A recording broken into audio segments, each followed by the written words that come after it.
Quite simply, the International Air Tattoo is the biggest military air show in the world. Its home is Royal Air Force Greenham Common near Newbury, just 60 miles by motorway from central London. Greenham Common is a NATO standby base, so for most of the year there's no flying. But 3 weeks before IAT, 3,000 people, nearly all of them volunteers, start arriving from places as far apart as Scotland, Chicago and Hong Kong to provide all those support services that you have to run a show this size. For a couple of days, the world's largest emergency service organisation is at Greenham Common. And the air traffic controllers, like all the operational volunteers, are professionally qualified for their IAT jobs. But back to the aeroplanes, one of the world's biggest, the C-5A Galaxy. Look at the men at the right-hand end of the President's chalet if you want an idea of the scale. I guess they were fairly relieved that chalet withstood the blast from the Galaxy's 4 General Electric turbofans. But staying with the superlatives, from one of the largest to one of the rarest, the first C-130 Hercules ever built. It's now an AC-130 gunship, but it dates from 1954, and it was the first of over 1,500 C-130s built. And incidentally, this was the first time a C-130 gunship had ever been in Britain. Getting a rare bird like this for the show is often quite difficult, but as with other exotica, this one was fixed up on the old boy net through someone in IAT knowing somebody who knew somebody. Another rarity arrives for the show, but this one was rare because at the time it was brand new, the Air Defence F2 variant of the Panavia Tornado. This isn't exactly brand new, however, the only flying swordfish left out of nearly 2,400 built before and during World War II. And the Royal Jordanian Falcons aerobatic trio? These Falcons, incidentally, aren't to be confused with the RAF's free-fall parachuting Falcons. These ones fly the tiny Pitts S2A biplanes. But the biggest aerobatic team is the Frecce Tricolori of the Italian Air Force, arriving in their Fiat G91s and taxiing past a United States Air Force A-10 Warthog tank buster and an F-15.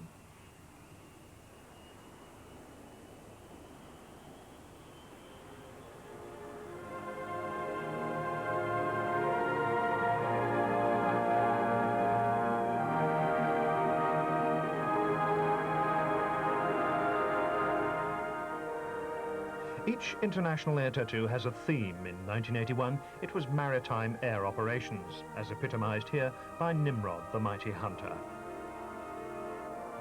Sea Search 81 was an integral part of IAT, and it brought together the largest gathering ever of anti-submarine, maritime patrol and search and rescue aircraft. 21 air arms and civilian companies from 11 different countries got stuck into some fairly needle competitions, as well as holding a symposium in the week leading up to IAT. There were flying contests which had the fixed-wing aircraft finding not only a fishing boat in distress, but also a small dinghy and a submarine periscope, whilst the helicopters had to find a different set of objects and complete a complicated slalom course with a measured bucket of water dangling underneath on a winch cable. Everyone involved also had to buckle down to some fairly stiff ground exams, just to prove, I suppose, that if you can't stand a joke, you shouldn't have joined. Anyhow, the overall winners were the British Aerospace Coast Guard aircraft, flown by a company crew, and an RAF Wessex helicopter of number 22 Squadron. Which brings us back to the Nimrod again, and next to it, an aircraft that you may think of as a bomber, the Vulcan. But it's in this lineup because of its other role of maritime radar reconnaissance. However, whatever its military role, maritime radar recce, strategic nuclear bomber, or tactical low-level conventional bomber, it's been a great favourite at air displays all over the world ever since its prototype, the Avro 698, first appeared at the 1952 Farnborough Air Show.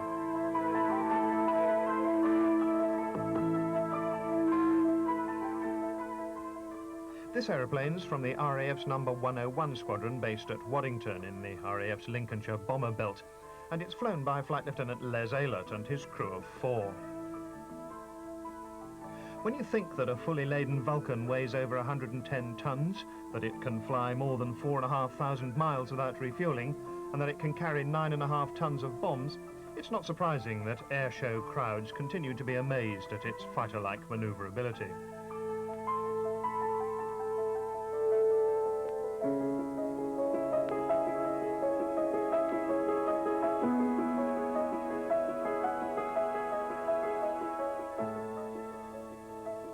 In fact, at the 1953 Farnborough Air Show, the Avro test pilot Rowley Falk went so far as to roll the Vulcan in full public view.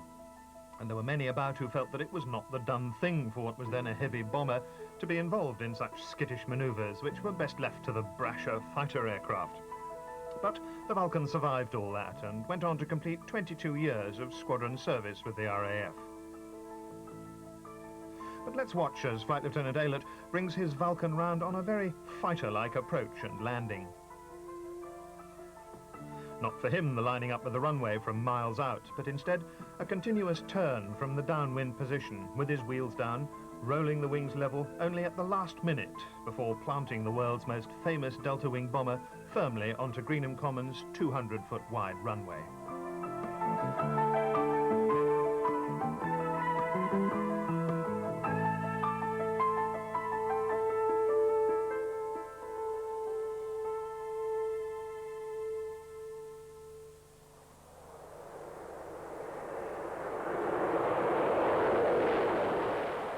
Greenham Common has nearly 2 miles of runway, and you can watch the show from anywhere along its length, or back from it in the ground display areas, so that even with 184,000 people visiting the show in 2 days, you don't have to be crowded. That figure of 184,000, incidentally, is the audited figure for gate receipts for 1981, so you can believe it, unlike the claims for some air shows. Meanwhile, in front of the stand, with the 3 flags of the United States of America, the RAF and the International Air Tattoo, the Royal Marines Band of the Flag Officer Naval Air Command plays as a welcoming party waits for the guest of honour to arrive.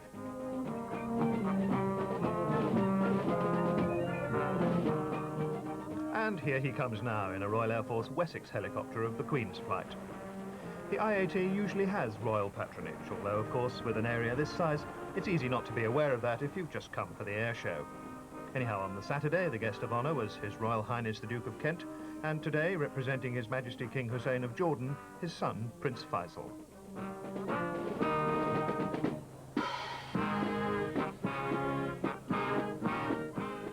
In the meantime, the show goes on. It's actually 8 hours of continuous flying display, which doesn't stop for anything. Of course, you can dip in and out of it because there are lots of other things to do.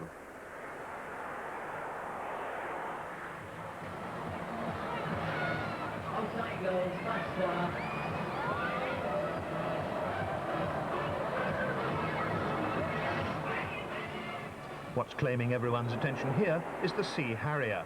Nowadays, of course, world famous because of the Falkland Islands conflict, but just now it's demonstrating the less warlike side of its nature, its astounding ability to do circus tricks. Even the undercarriage is different, with 2 main wheels under the fuselage and 2 small wheels on outriggers at the wingtips. A quadricycle, perhaps? I've been talking about Harriers at air shows since the late 60s, and yet I still find it hard to believe my eyes when I see a near-supersonic jet doing these kind of things.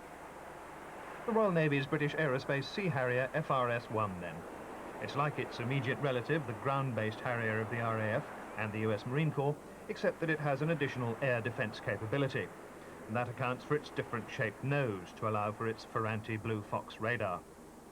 That radar and its more sophisticated navigation and attack system make the FRS-1 very much a multi-role aircraft, hence the designation FRS, Fighter, Reconnaissance and Strike. And there it goes again, up to its circus tricks. This time it's a backwards climb. Slight problem there because it's difficult to be sure there's no one behind you. After all, you can't exactly open the door and stick your head out. So, after that virtuoso performance by 899 Naval Air Squadron's Lieutenant Commander John Eaton-Jones, the Sea Harrier comes in for its final landing. The Lieutenant Commander was, tragically, one of the early fatal casualties of the Falklands crisis. As the Harrier stops and backtracks, I've got a moment to talk a little about the International Air Tattoo and what it's all about. The volunteers who run the show do it for the sheer love of it, rather in the same way perhaps that people restore antique steam engines, but they also do it to raise money for the Royal Air Force Benevolent Fund. The fund's motto is the debt we owe, and in its 60-odd years it's dispersed some £35 million to help needy Air Force people and their families. This Lightning F3 from RAF Binbrook points to a good example of the way the volunteer system works. It's flown here by Flight Lieutenant John Cliff, but the Lightning's been another firm favourite at air shows almost as long as the Vulcan. and in 1976 the Lightning display pilot was one squadron leader Jeff Brindle. He was so impressed, or maybe it was unimpressed, with the way the IAT ran, that the next year he offered to help. Now, still serving but promoted to wing commander, he gives up some of his annual leave to be the flying display coordinator. That's an absolutely pivotal job, which means fitting roughly 60 display items into the 8-hour show so that you and I can't see the joins. It's probably not as exciting as actually flying the Lightning, but in its own way, it's just as demanding. So, as Flight Lieutenant Cliff pulls the Lightning into one of those screaming powered turns that have become the Lightning's airshow trademark, let's pass smoothly onto a rather newer fighter, the McDonnell Douglas F-15 Eagle.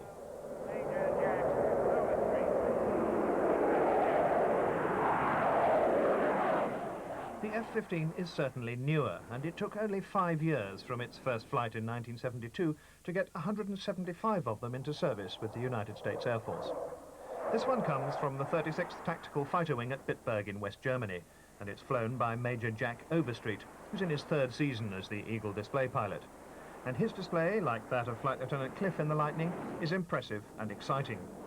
But it's a measure of the standard of the solo jet displays at IAT that neither of them won the trophy that the Tattoo awards for the best solo jet pilot. That's the Embassy Aerobatic Trophy, one of 4 trophies awarded by commercial sponsors for performances during the Tattoo itself, and separate from the prizes for sea search activities.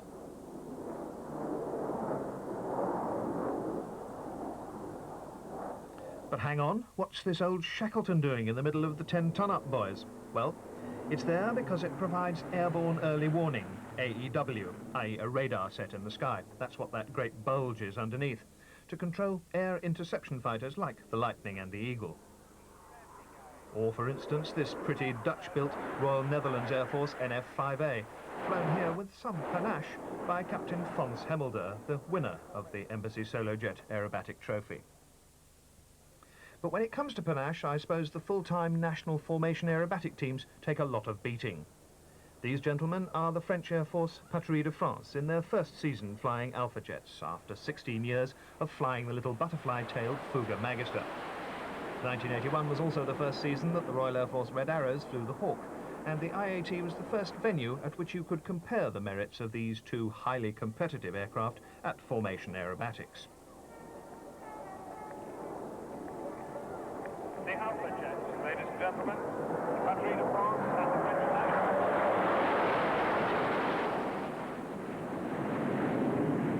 As you could maybe hear from the airshow commentary there, the IAT commentators use music where it's appropriate, as well as the normal descriptive commentary, so that some items in the show almost become part of a huge aerial ballet. The commentators also use recorded banter and chat from the pilots of aircraft on display at the time. IAT is one of the few shows to use these techniques, and the results certainly seem to go down well with the aviation press at least. Aircraft Illustrated's columnist Paul Humphreys, for instance, opined that the commentary package gave the show that touch of something which the other displays lack, unquote. But no commentary or music required here, as the Patrouille de France in their new Alpha jets send that little shiver down the spine that I certainly get when I see that sort of aerial perfection. And they're only one of 11 formation aerobatic teams that took part in the International Air Tattoo.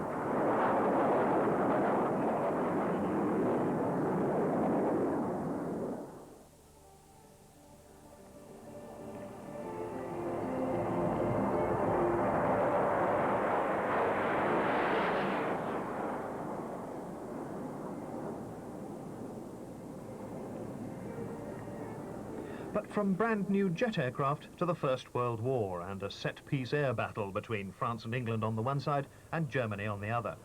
These are all replica aeroplanes, and they belong to an organisation called Leisure Sport from Thorpe Park in Surrey. On the German side, they've got this Fokker triplane as flown by the dreaded Red Baron and a Fokker D8. Whilst the Allies are represented by this French Spad and a British Camel.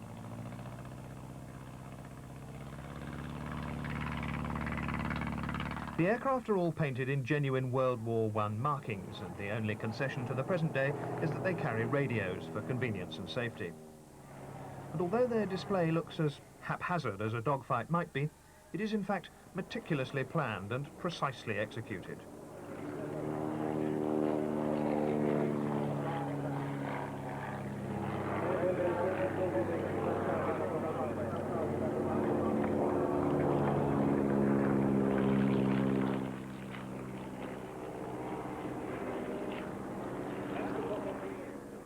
dear, it looks as if the fiendish Red Baron has got the Spad in his sights. And yes, the smoke tells its tale. Perhaps I shouldn't spoil it all for you, but there's actually no need to worry. The good guys in the white hats do win in the end.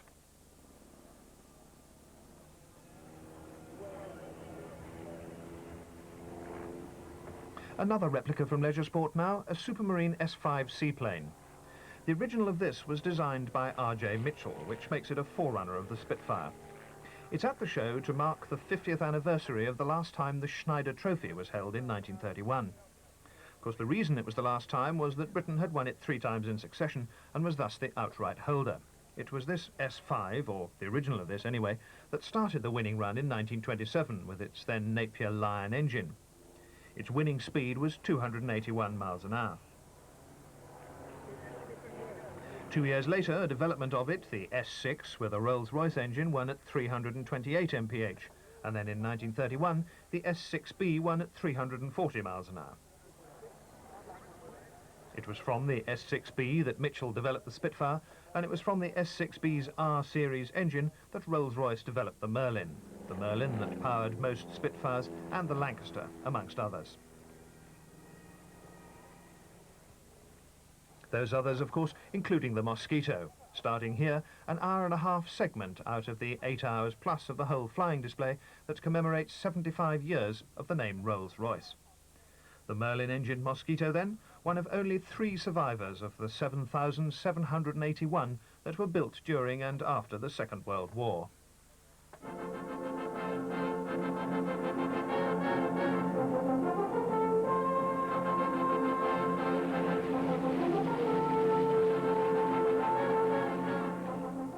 The music, of course, from the World War II epic film 633 Squadron, which included lots of good flying shots of Mosquitoes. Like this one, which gives you a jolly good view of the unique plan silhouette of the Mozzie. One of the fairly rare flying appearances of the Mosquito, courtesy of its owners, British Aerospace. But from 2 Merlins, the Rolls-Royce 75th anniversary celebration continues with 4 Merlins and the Lancaster of the RAF's Battle of Britain memorial flight. Closely followed by the Merlin-engined Hurricane. Now, the Hurricane tends to be overshadowed by the more glamorous Spitfire, but not only was the Hurricane the RAF's first monoplane fighter, it was also responsible for 3/5 of all the enemy aircraft kills in the Battle of Britain. This Hurricane's painted in the markings of 242 Squadron based at Coltishall during the Battle of Britain under the command of Sir Douglas Bader, now President of the International Air Tattoo. And as it turns steeply, you can see the most obvious difference between it and the Spitfire, the wing shape.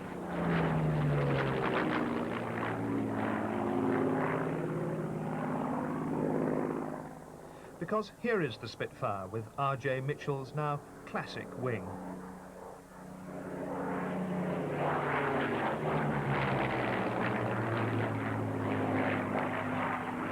So, a curtain call for the Battle of Britain memorial flight, with all 3 aircraft, the Lancaster, Spitfire and Hurricane. So let's just listen to that grand sound of 6 Rolls-Royce Merlin engines.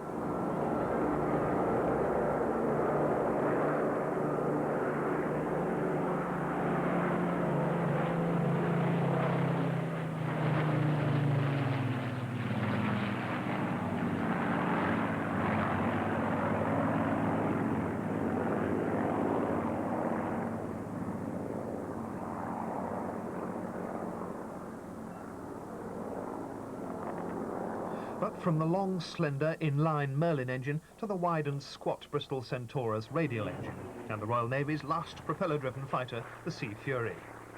Clearly, from its pretty paint scheme, this one, registration GFURY, is civilian-owned. Belongs to Spencer Flack, who restored it to flying condition. But it's flown here by Frank Sanders from California. And that smoke comes from special little generators under the wingtips. Frank designs and builds them, not just for air displays, but for the more serious purpose of investigating wake turbulence from aircraft. As you can see in this slow pass, when the wing is developing more lift, there's more air spilling upwards around the wingtips and making the wake less regular. But as Frank Sanders accelerates and the wing doesn't have to work so hard, the wake smooths up.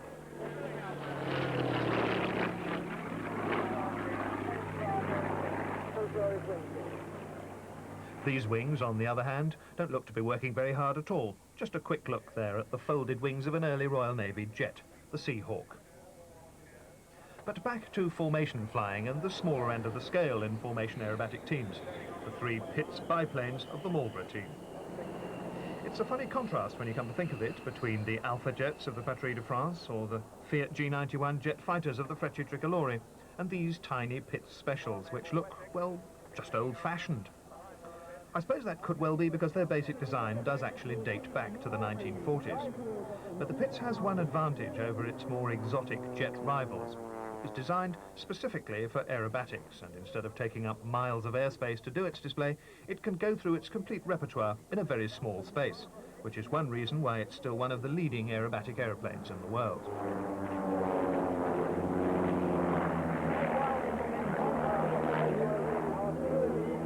And you wouldn't see a modern jet pushing over the top of the outside of a manoeuvre like that. But while the Marlborough Pitt Specials keep their end of the show up, at least I think it's up, let's take a moment to talk a bit more about the International Air Tattoo and its background. It all started in 1971 at the old Battle of Britain airfield at North Weald, about 20 miles northeast of central London.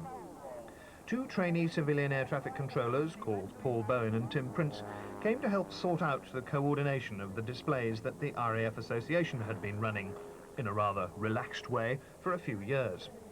The two of them stayed with the show, but the show had to move because of the decaying state of North Weald Aerodrome, long since abandoned by the RAF. So Paul and Tim searched all round the home counties like a couple of spies prospecting for landing places, and eventually they came upon Greenham Common, which turned out to be perfect in many ways. It was built in 1941. It saw the departure of thousands of paratroops for D-Day. It housed Major Glenn Miller for one of his last concerts, and then in the 50s it became the home of the big American B-47 bombers, and its 2 miles of runway was built. Nowadays it's empty for most of the year because it's a NATO standby airfield, and in that guise it hosts aircraft on detachment for exercises, and it's also scheduled to be the first base in Britain for the cruise missile. But for a fortnight every 2 years, it's handed over to the tattoo organisers, and its United States Air Force staff step aside whilst IAT people take control. When I say step aside, I don't mean they disappear. They still provide lots of administrative support. But Greenham is run for that fortnight by Paul Bowen and Tim Prince, now full-time salaried directors of the IAT. Also by their full-time staff of 8 and their unpaid volunteer staff of 3,000. Oh, and of course the air crews and ground crews who actually take part. But why only every other year? Well, it's one of the penalties of success. The show's become so popular that it started to pull the crowds from Britain's other big air display, the much longer-running Farnborough Air Show. So now, by mutual agreement, the two shows run in alternate years. In the intervening years, the team, full-timers and part-timers alike, keeps its hand in by running smaller shows. In 1982, for instance, it was called in by the Army Air Corps to lay on the Corps' Jubilee Celebration Air Show at its headquarters at Middle Wallop in Hampshire.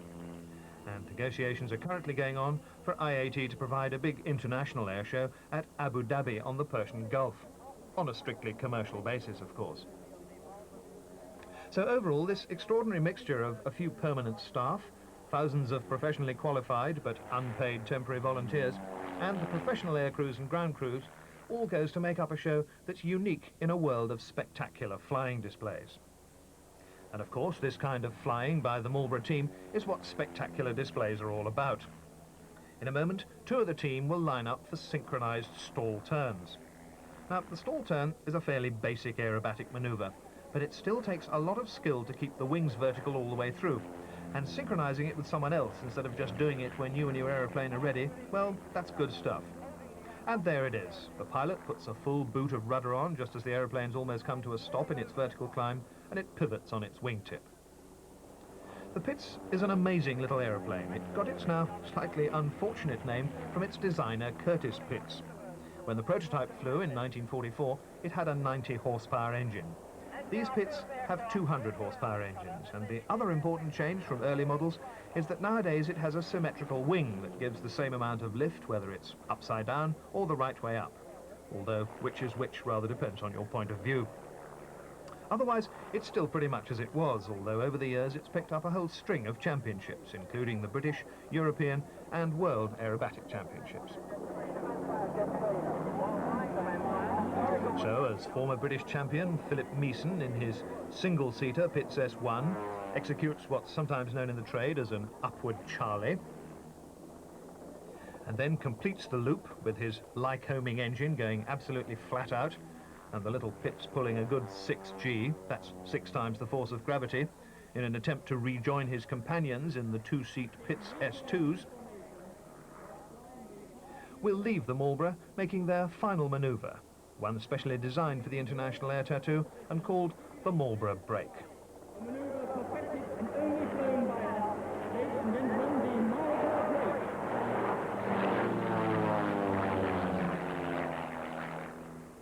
And we join an unusual little aerobatic team that you're unlikely to see on many other occasions than the International Air Tattoo. These are 4 Saab J105Os of the Austrian Air Force, which is actually part of the Austrian Army. The team is called Karo As, or Ace of Diamonds. And although the J105 is made in Sweden by Saab, the O in J105O, well, actually it's an Ö with an umlaut for Österreich, means it's a special Austrian version. Now, Karo As is a jolly good example of some more of the magic of IAT, because way back in 1971, the received word amongst display organisers was, don't bother inviting the Austrians to your show because they never go anywhere. But IAT did invite them. They were delighted. They said, no one's ever invited us before, and to celebrate, they formed a national aerobatic team, called it Karo As, and they've been coming ever since.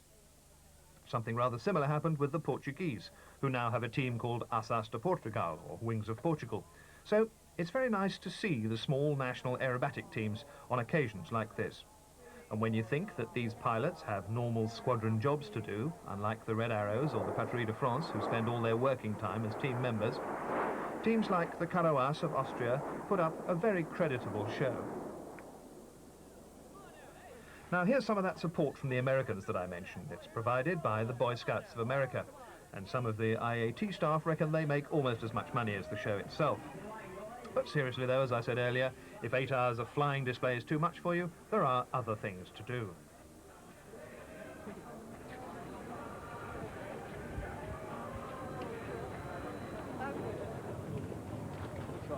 But part of the earthbound entertainment happens in an arena.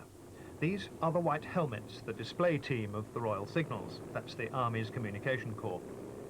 The arena has its own seating area and commentary system, and as well as the white helmets, you could see precision drill displays, gymnastics, military bands, and a host of other good arena-type things.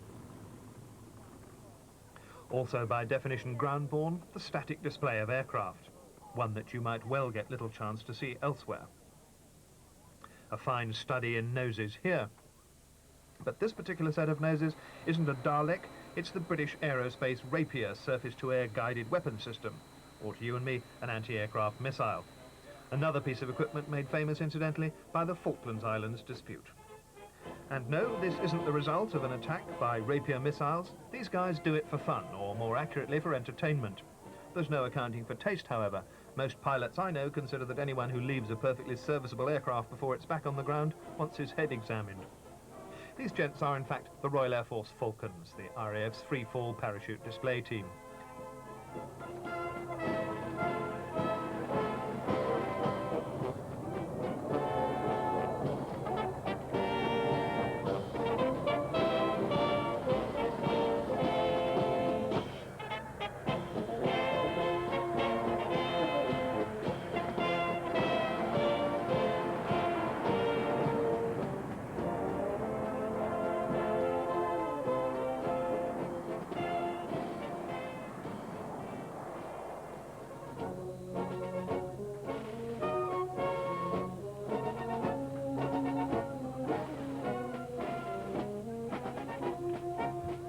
Catch them here in the slow bit of their descent. They left a C-130 Hercules at 12,000 feet, or nearly 2.5 miles up. They reached speeds of 120 miles an hour on the way down, and they pulled their Stratocloud parachutes at 2,500 feet. All 12 of them then thumped down onto 2 small crosses, just in front of the crowd.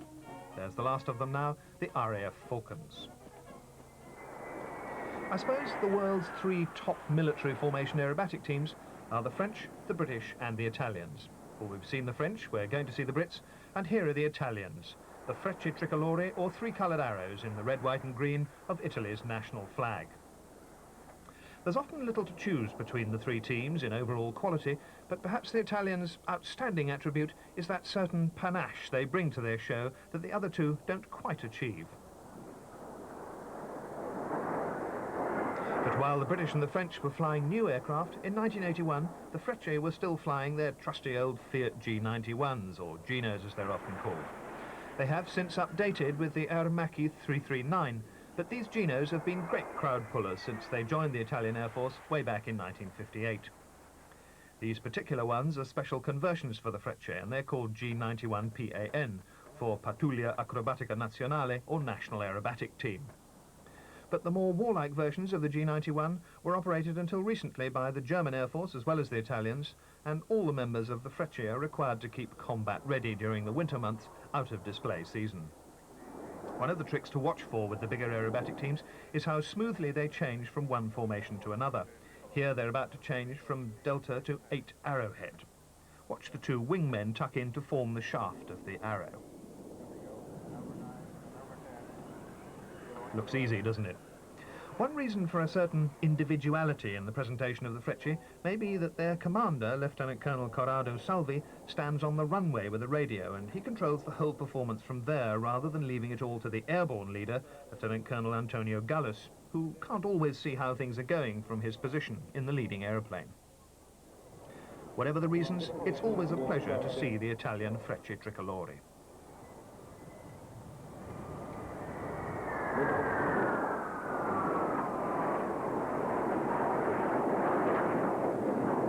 Of Beauty and the Beasts here. About the only thing this has in common with the Frecce is the violence of some of its manoeuvres, which are all the more remarkable when you think that the commando troop-carrying version of this big chopper can carry 28 soldiers. This one's actually the RAF Seeking HAR-3 rescue helicopter, and it's one of 16 that belong to number 202 Squadron, which with 22 Squadron provides around-the-clock search and rescue coverage of the British Isles and their coastal waters. What with choppers and Harriers, you could be forgiven for thinking that everybody who's anybody at IAT can go backwards. Incidentally, one thing you don't do when you're taxiing backwards is to put the brakes on account of the aeroplane tips on its tail if you do. Instead, you put the propellers into forward pitch, and before you know where you are, you're airborne. Or at least you are if you're flying this de Havilland Canada DH-5 Buffalo. It comes from 424 Tiger Squadron of the Canadian Forces base at Trenton, Ontario, and it's flown by Captain Nev Simmons of the Canadian Armed Forces. We'll stay with the turboprops for a while. This is an F-27M of the Royal Netherlands Air Force. Don't be confused by the F designation. Would you believe it doesn't stand for the usual meaning of fighter, but for the Fokker Aircraft Company. Although actually this particular maritime F-27 does an almost fighter-like display, and it even streams smoke from its engines in the best traditions of aerobatic fighters. It's flown by Major Boy Soons, who's arguably the best liked of all the regular IAT pilots, and who has, almost unbelievably, won 3 major IAT trophies. This year it was the Nationwide Building Society Sword for the best display by an overseas participant, and yes, it really was won by this maritime turboprop. But let's turn to another turboprop, and it's funny how what you might expect to be the less exciting parts of the show turn out to be some of the best. There was Boy Soons winning all those prizes in his old F-27, and now look at this C-130. These guys with the balloon are preparing a package weighing as much as 2 people to be picked off the ground by the Herc. Well, actually it's an MC-130 Blackbird, as it flies overhead at 400 feet. If you saw the James Bond film Thunderball, you may remember it ended with Bond and girlfriend being picked out of a dinghy by this method. Well, that was no spoof. Captain Skip Davenport of the United States 7th Special Operations Squadron from Rhine-Main in Germany is flying the Blackbird, and he told me he'd done 3 live pickups. That means people. But he wouldn't be more specific than that. He did ask for volunteers at Greenham, but although, as I've said, IAT is mostly staffed by volunteers, somehow everyone was just too busy on this occasion. So that's why the Blackbird is just going to pick up a package. Far as I know, this was the first time we'd seen this kind of thing at a British air show. You can just see the V-shaped arms of the grapnel on the nose of the Blackbird, and there's the balloon cable coming into top right of picture, and bingo! The package is whisked off the ground, trailing smoke so that we can see it, and just remember, that could have been 2 people. Back though to slightly more conventional ways of getting airborne. Another of the 11 formation teams at IAT. These are the Grasshoppers from the Royal Netherlands Air Force. Just to sidetrack for a moment, you can see the pilot sitting on the right. For some reason that I've never been able to figure out, the usual convention of having the captain sit on the left doesn't apply to helicopters. Just another symptom of the rift between fixed and rotary wing flying? Well, never mind, it seems to work pretty well anyway. And looking like nothing so much as a trio of tadpoles rather than grasshoppers, the Dutch Air Force gets on with the show. The name Grasshoppers comes from the squadron crest of number 299 Squadron Royal Netherlands Air Force, which originally formed the team in 1973. This year's team comes from another squadron, number 300, but they're still called the Grasshoppers. They fly the European aircraft industry's most successful helicopter, the Aerospatiale Alouette, and this is the Mark III version, described as a multi-role utility helicopter. Over 1,300 Mark II models and over 1,500 Mark IIIs were built, with nearly 60 countries buying them. And if that utility can include manoeuvrability, well, the Alouette would appear to be well described. The Grasshoppers are a good example of how the International Air Tattoo operates a rather less well-known facet of air shows. That's the thorny subject of air show discipline, and I know the RNAF won't mind me telling this story. At IAT, the final arbiter of what goes into the flying display is the Flying Control Committee. This is another volunteer group of very distinguished and senior pilots, test pilots and display pilots, both civil and military, and they know the air show game inside out. They also know from experience, or if not, they're able to infer from aircraft documentation and other sources, how far an aircraft or a team can go in its display and still be safe. Because the safety of everyone, public and participants, is of paramount importance at any air show. So the FlyCo Committee, as it's known, has the power of veto over any part of the flying display. Now, in 1979, the Grasshoppers came with what I thought was a very exciting display. After a rehearsal, the committee said it was too exciting. The team declined to change their act, and the committee refused to change its mind. Result, no Grasshoppers at IAT 79. But no hard feelings persisted, and here are the Grasshoppers in 1981 with a thoroughly acceptable act all round. And talking of all round, they call this manoeuvre the carousel. I think it's rather pretty, but it's very difficult to do. I couldn't begin to explain the control movements necessary to make a helicopter describe a flat circle like this. Never mind do it in formation with 3 other people. But if you've any idea how a helicopter is controlled, you'll realize how hard it is. Anyhow, it was this highly professional sort of flying which impressed the FlyCo Committee, and there were certainly no complaints in 1981. But not only that, it also impressed the trophy judges to the extent that they awarded the Grasshoppers the Shell UK Oil Trophy for the best overall flying display in the show. So it was almost a clean sweep for the Netherlands. Captain Fons Hemmelder in that pretty NF5 had won the Embassy Jet Aerobatic Trophy for the best solo jet demonstration.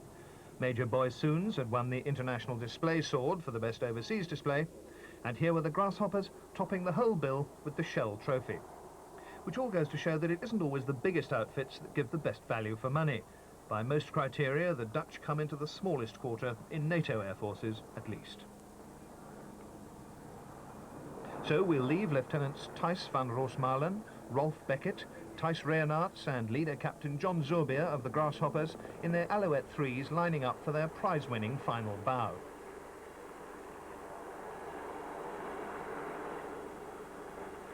And as the leader exits stage right, something else seems to be attracting people's attention.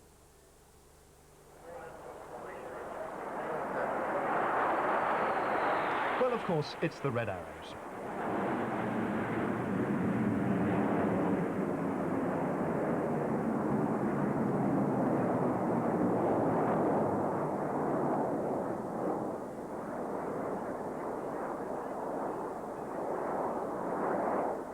Well, what do you say about the Red Arrows that hasn't already been said? They are, of course, the RAF's premier aerobatic team, and they fly the British Aerospace Hawk Advanced Trainer. At many of the shows they go to, and most years they display at more than 80 events between May and September, they're the prime attraction, whether it's the Lyme Regis Lifeboat Day or the Farnborough Air Show. But at IAT, they're just one of 3 top teams, or one of 11 formation teams altogether. Even amongst that sort of competition, though, they still draw applause from the crowd, and that doesn't happen for every event at an air show by any means. They are, of course, a full-time team. The pilots spend 3 years with the team, and their winters are taken up with planning and training, whilst the summer is an endless procession from one show to another, with little home life in between. The RAF is at pains to point out that each one is, and I quote from the Chief of the Air Staff, a skilled and practiced fighter pilot with a well-defined role in war to supplement our frontline squadrons. And after their Red Arrows tour, they go back to other Air Force jobs. Of course, the team isn't just pilots. There are 2 groups of ground crew. One stays at the Red Arrows base in Gloucestershire, and the other 27-man team flies with the Arrows to the shows, either in the Red Hawks or in a supporting Hercules. And then there's the team manager. As well as being the organiser, troubleshooter and general gopher, he flies the 10th Hawk as a spare aeroplane, and he does the commentary for all the shows. So, let's join the team manager, Squadron Leader Ray Thilthorpe, as he talks the IAT crowd through part of the Arrows 1981 display. Tactical weapons training.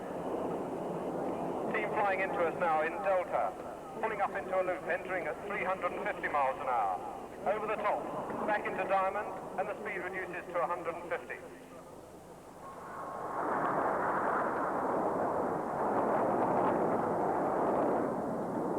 The voice of Squadron Leader Ray Thilthorpe, the Red Arrows team manager.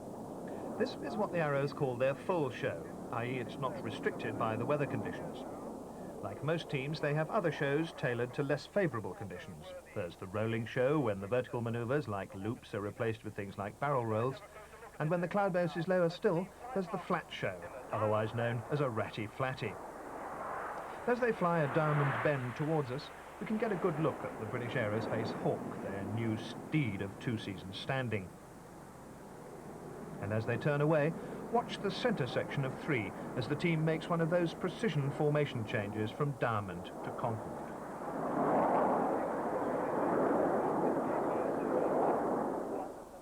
Although it didn't on this occasion, that kind of flying excellence is the sort of thing that wins trophies, and I've mentioned 3 of the 4 IAT trophies. But the 4th is one for which it's much more difficult to establish criteria.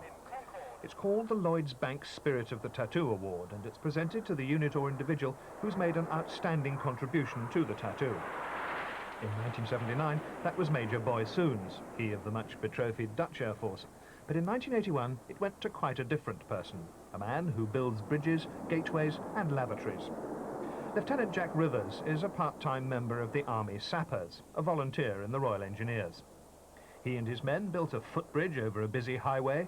They manufactured temporary so-called fuel farms for what the pilots call gurgle juice for aeroplanes.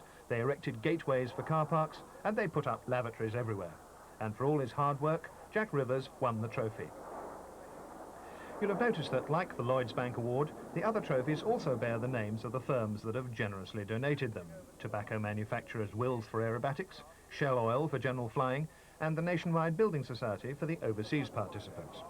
In fact, the whole tattoo relies greatly on sponsorship from companies for things like hospitality suites, courtesy cars, photographic and copying facilities, and also for many of the arrangements for the tattoo theme events like Sea Search 81. There are too many companies involved for individual mention here, but clearly they merit the gratitude and the appreciation of the IAT and its beneficiary, the RAF Benevolent Fund. But there is one firm that perhaps deserves special mention, and that's Zoom Television, who have filmed and produced this video cassette without charge to the IAT. Well, that seems a good enough cue for me to shut up for a moment and let you appreciate the combination of the expertise of Zoom Television and the flair of the Red Arrows as the Arrows perform a split loop and the Vixen break.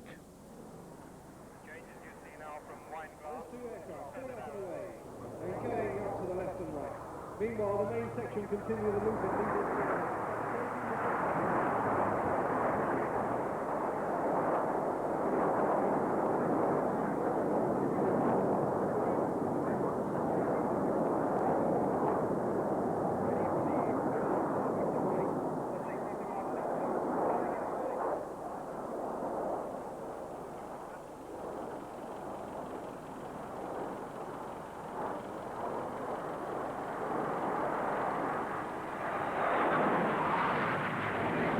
Whilst the 2 solos get down to a bit of what you might call rushing roulette, I've a moment to talk a bit more about the nuts and bolts of IAT.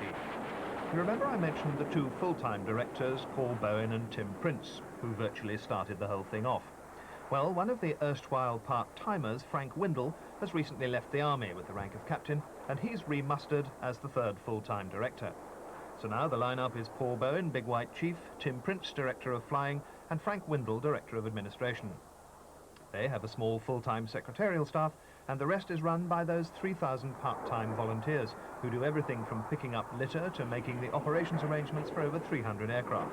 Not forgetting, of course, the man who won the trophy for fixing important things like lavatories.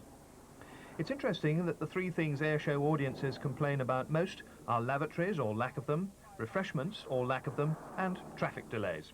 So the successful show takes all of that on board.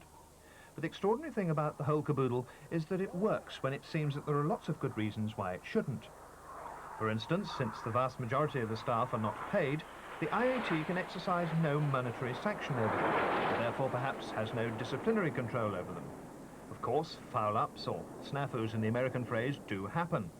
Like the time in 1979 when a bunch of car park marshallers were caught without their anoraks in a rainstorm of near-tropical ferocity. So they just got into their bus and went home. The ensuing shambles took hours to sort out. But mostly the organisation works, and one overseas participant was heard to wish that IAT would come over and organise some of the NATO air exercises. But what of the upwards chain of command in the military phrase? Well, Paul Bowen is responsible to Air Marshal Sir Dennis Crowley-Milling, or the Crow as he's affectionately known, who was instrumental as controller of the RAF Benevolent Fund in getting the original idea off the ground. The Air Marshal has in fact just retired from his controller's job, and his place has been taken by Air Chief Marshal Sir Alistair Steedman. And then a lot of inspiration comes from Group Captain Sir Douglas Bader, the much decorated legless World War II fighter ace.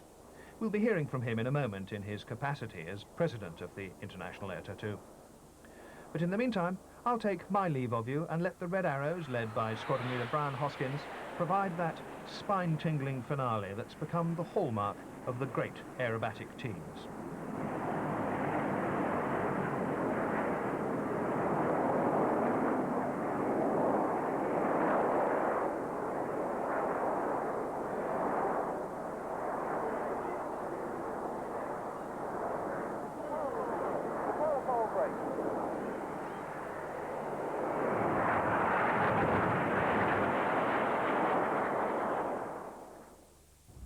Well, there you are. You've seen International Air Tattoo 1981.